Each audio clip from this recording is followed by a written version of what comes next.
Good morning student.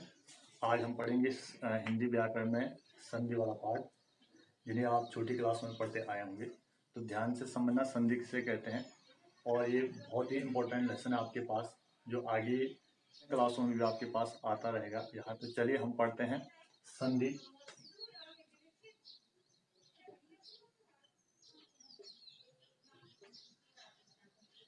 संधि संधि इसका मतलब होता है मेल, मतलब जोड़।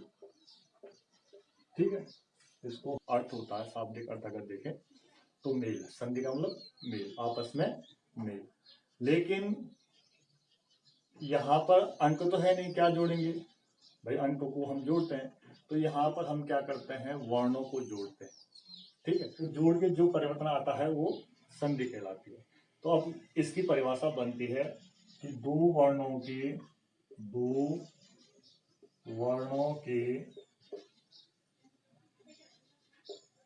परस्पर मेल से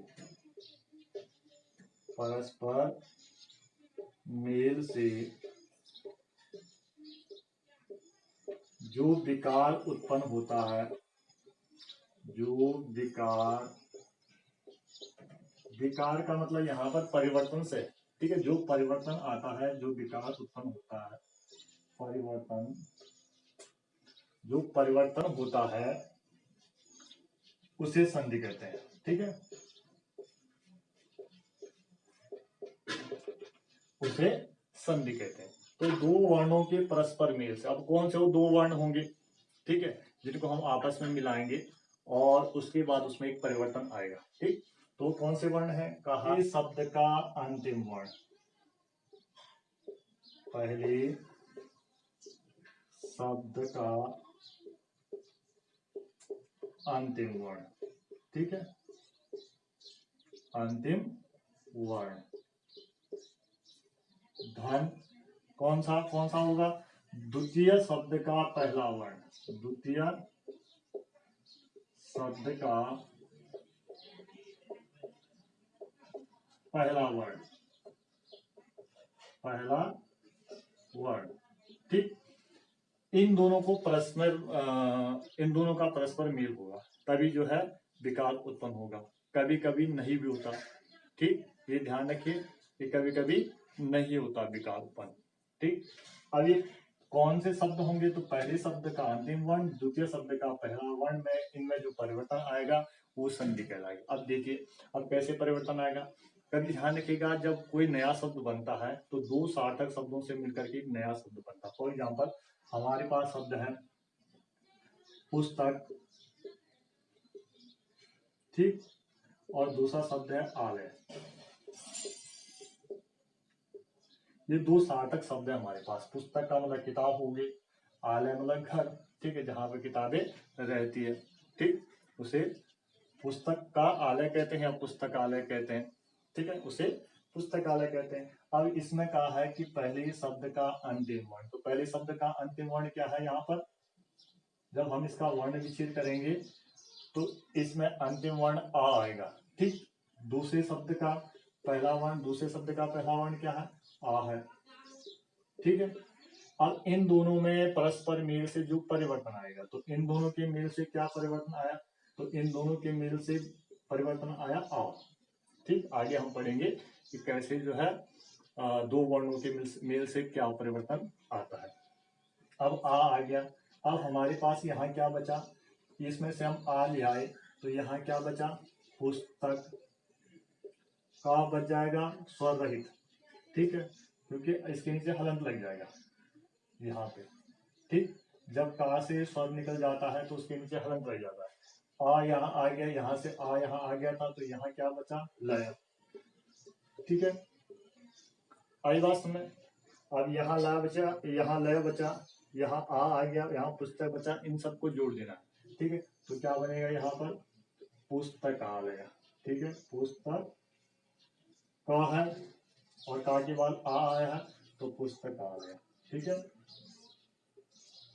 तो ये परिवर्तन आया, तो ये जो है संधि कहलाती है। ठीक है ना, ये जो यहाँ पर पहले का और आ, इन दोनों को मिलाकर के क्या बन गया?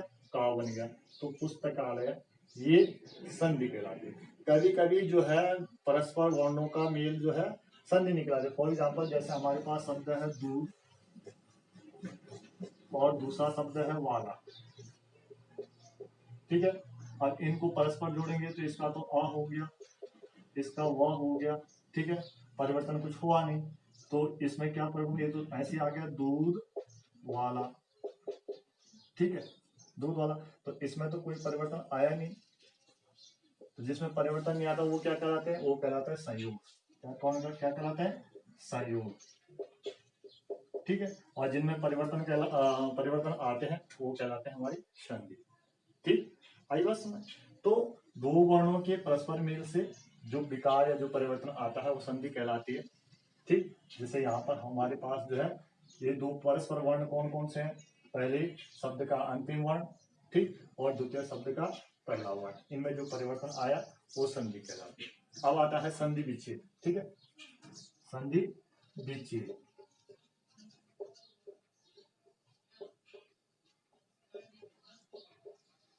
संधि जोड़ना, विच्छेद अलग अलग करना।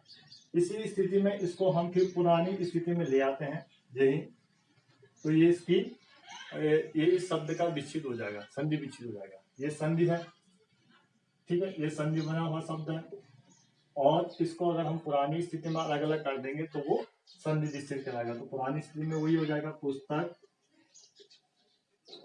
धन आलय, ये संधि विच्छेद कहलाएगी, ठीक है। तो पुस्तकालय का संधि विच्छेद क्या हो गया, पुस्तक धन आलय, पुस्तकालय, तो ये संधि विच्छेद इसकी हो जाती है, ठीक है। संधि विच्छेद का मतलब कि संधि किए हुए शब्दों को पुनः उसी स्थिति में लाना, वो संधि विच्छेद कहलाता है, ठीक है ना। अब आपके पास इस लेसन में पढ़ेंगे हम संधि के भेद, ठीक, और संधि को पहचानने कैसे, किसमें कौन सी संधि है, ठीक। तो इसके लिए आपको पुराना जो पिछला लेसन है वर्ण विचार, इसको आप ज्ञान होना चाहिए। तो चलिए इन सब चीजों के बारे में हम पढ़ते हैं, ठीक है। संधि के भेद, ठीक है, तो पढ़ते हैं संधि के भेद। तो संधि के तीन भेद होते हैं, तीन प्रकार की संधि होती है। नंबर 1 स्वर संधि, और नंबर 2 व्यंजन संधि, और नंबर 3 विसर्ग संधि, ठीक है। तो ये तीन भेद होते हैं। तो सबसे पहले बात करते हैं स्वर संधि की। तो स्वर संधि कहते हैं कि जहाँ पर दो स्वरों का परस्पर मेल होता है।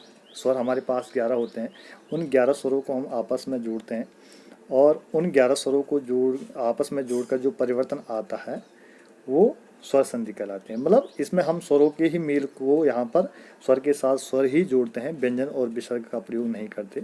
जैसे उदाहरण में विद्याधन आलय, विद्यालय, ठीक है, विद्याधन आलय, तो अ और आ को जोड़ करके दीर्घ आ हो गया विद्यालय, ठीक है। इस प्रकार जो है हम स्वर संधि में इसका प्रयोग करते हैं, ठीक। और स्वर संधि के जो है 5 भेद होते हैं। स्वर संधि जो है 5 प्रकार की जो है स्वर संधि होती है। स्वर संधि की भेद के बारे में बात करते हैं। स्वर संधि के 5 भेद होते हैं। सबसे पहले दीर्घ संधि, फिर गुण संधि, फिर वृद्धि संधि, फिर यण संधि, और अंत में जो है अयादि संधि, ठीक है। ये 5 प्रकार की स्वर संधि होती है। आज हम इन्हीं स्वर संधियों के बारे में हम अध्ययन करेंगे। तो दीर्घ संधि सबसे पहले बात करते हैं दीर्घ संधि की, ठीक है। तो दीर्घ का मतलब होता है बड़ा। तो यहाँ पर क्या है, दीर्घ संधि की क्या पहचान होती है, कौन कौन से वर्ण उसमें आते हैं। तो जो 11 स्वर हैं हमारे पास, वो परस्पर इन्हीं 5 संधियों के बीच में जुड़ेंगे और उसी में वो परिवर्तन करेंगे। इसमें व्यंजन वर्ण बिल्कुल भी प्रयोग नहीं होता, तो स्वरों का ही परस्पर इसमें प्रयोग किया जाता है। तो कहा है कि जब ह्रस्व या दीर्घ, दीर्घ संधि में कहा है कि जब ह्रस्व या दीर्घ अ ई उ के बाद समान स्वर, समान मतलब वही स्वर, वही वर्ण, यही कौन अ ई उ, चाहे वो ह्रस्व हो या दीर्घ हो, चाहे वो छोटे हो या बड़े हो, वही वर्ण आते हैं, ठीक है। तो वो क्रमशः दीर्घ बन जाते हैं, अर्थात वो क्या हो जाते हैं, आ ई उ बन जाते हैं, चाहे वो ह्रस्व हो या दीर्घ हो। आ के बाद यदि अ आता है तो आ हो जाएगा, ई के बाद यदि ई आता है तो वो ई हो जाएगा, और ऊ के बाद यदि ऊ आता है तो वो ऊ हो जाता है। ऐसा नहीं कि आ के बाद ई आएगा तो वो आ हो जाएगा, नहीं, अ ई ऊ के बाद अगर वही वर्ण दोबारा आते हैं तो आ के बाद यदि आ आता है तो आ, ई के बाद यदि वो ई आता है तो वो ई, और ऊ के बाद यदि ऊ आता है तो वो ऊ में परिवर्तन हो जाएगा, अर्थात वो दीर्घ हो जाएगा। जैसे यहाँ पर देखिए अ के बाद अ आया है तो वो दीर्घ आ हो गया, ठीक है, बड़ा आ हो गया, ठीक है, चाहे वो ह्रस्व हो या दीर्घ हो। यहाँ पर दोनों ह्रस्व हैं, ठीक है, यहाँ पर एक ह्रस्व है और एक दीर्घ है, फिर भी वो क्या हो गया, दीर्घ हो गया। इसी प्रकार ई में भी होगा, इसी प्रकार ओ में भी परिवर्तन आएगा, ठीक है। तो यहाँ पर कहा है कि अ के बाद, ठीक है, तो यहाँ पर भव का अ हो गया, अर्थ का अ हो गया, तो यहाँ पर क्या हो गया, दीर्घ हो गया, भावार्थ, ठीक है। सूर्य धन अस्त सूर्यास्त, ठीक है, चाहे वो ह्रस्व हो या दीर्घ हो। अब बात करते हैं जैसे यहाँ पर ई की, ठीक है, बात करते हैं ई की।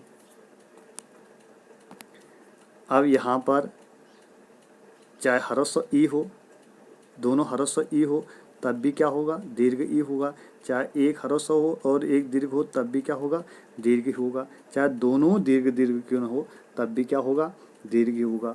तो कहा है कि ई के बाद, अब यहाँ पर ई आया है तो जैसे कवि धन इंद्र कविंद्र, ठीक है, कपि धन ईश कपीश, ठीक है। अब यहाँ पर जैसे आपके पास जैसे बुक में आया है कि दोनों दीर्घ ई हैं, ठीक है, दोनों क्या है, दीर्घ ई है, तो दोनों दीर्घ ई के बाद भी क्या होगा, दीर्घ ई ही होगा। जैसे नारी धन ईश्वर नारीश्वर, ठीक है, आई बात, नदी धन ईश नदीश, ठीक। उसी प्रकार ऊ की बात करते हैं, ठीक है, ऊ का उदाहरण देते हैं यहाँ पर। तो ऊ के बाद ऊ आता है तब भी दीर्घ ऊ होता है। यदि एक ह्रस्व ऊ है दूसरा दीर्घ ऊ है तब भी क्या है, दीर्घ ऊ ही होगा। यदि दोनों दीर्घ ऊ है तो तब भी क्या होगा, दीर्घ ऊ ही होगा। तो जैसे यहाँ पर ऊ और ऊ का ऊ हो गया, जैसे लघु धन उर्मी लघुर्मी, ठीक है, दीर्घ ऊ। बधु, जैसे यहाँ पर दिया है बधु का पहला वाला ऊ जो है दीर्घ है, दूसरे उत्सव का छोटा ऊ है, लघु ऊ है, फिर भी क्या होगा, बधुत्सव होगा, ठीक है। जहाँ यहाँ पर जैसे दोनों में क्या है, दीर्घ दीर्घ है ऊ, तो जैसे भूधन ऊर्जा भूर्जा, ठीक है। तो कहा है कि यदि अ ई ऊ के बाद पुनः वही वर्ण आते हैं, चाहे ह्रस्व हो दीर्घ हो, तो वो हमेशा क्या हो जाते हैं, दीर्घ हो जाते हैं, ठीक है, वो हमेशा क्या हो जाते हैं, दीर्घ हो जाते हैं, ठीक है। दीर्घ संधि किसे कहते हैं, तो दीर्घ संधि कहते हैं कि जब अ ई ऊ के बाद पुनः वही वर्ण आते हैं, ठीक है, जब अ ई ऊ के बाद पुनः वही वर्ण आते हैं, चाहे वो ह्रस्व हो या दीर्घ हो, तो वो ही वर्ण आते हैं तो वो हमेशा दीर्घ हो जाते हैं, क्या हो जाते हैं, दीर्घ बन जाते हैं, ठीक है, क्लियर। अब बात करते हैं गुण संधि के बारे में।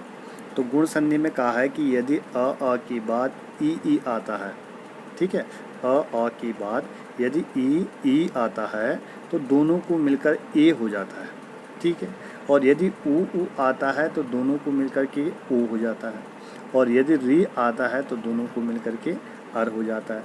कहने का मतलब ये है कि यदि अ के बाद ई आता है या आ के बाद ई आता है तो दोनों को मिलकर क्या होगा, ए होगा, ठीक है, दोनों को मिलकर ए होगा। यदि आ के बाद ऊ आता है तो वो ओ होगा, ठीक है, और यदि आ के बाद री आता है तो वो अर में परिवर्तन हो जाएगा, ठीक है। उदाहरण आप देखिए, आ के बाद ई आया है, जैसे स्वधन इच्छा स्वेच्छा, नर धन इंद्र नरेंद्र, ठीक है, आई बात में। इसी प्रकार यहाँ पर देखिए अ के बाद ई आया है तब भी ए हुआ, नर धन ईश नरेश, ठीक है, परम धन ईश्वर परमेश्वर। और यदि आगे उदाहरण देखिए अ के बाद ऊ का, तो आ के बाद ऊ आया है सूर्य धन उदय बराबर सूर्योदय, ठीक है।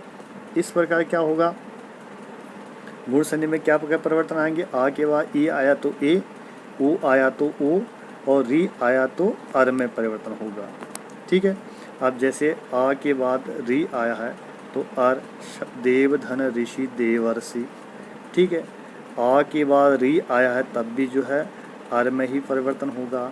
अर में परिवर्तन क्या होगा, उच्चारण करते समय हम जैसे अर का उच्चारण होता है, जैसे महाधन ऋषि महर्षि, ठीक है, ब्रह्माधन ऋषि ब्रह्मर्षि, तो ये क्या होगा, अर में परिवर्तन हो जाता है, ठीक है।